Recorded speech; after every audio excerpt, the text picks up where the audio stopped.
Hey, I'm Jasmine with WTI, and if you have the Doona Stroller car seat combo, you're gonna wanna check out this little bag. This bag gives you just so much more storage since the Doona really doesn't have much.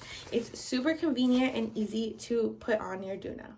It's so easy to latch on. It has the little clip already, so you just literally clip it right in and you're good to go. Then you would just unzip it and put all your stuff in there. This holds so much stuff. It's so roomy. You can fit toys, blankets, lunches, diapers, all the necessities for a day out. This is great for a day trip, like if you're going to the zoo or something, you're going to the park.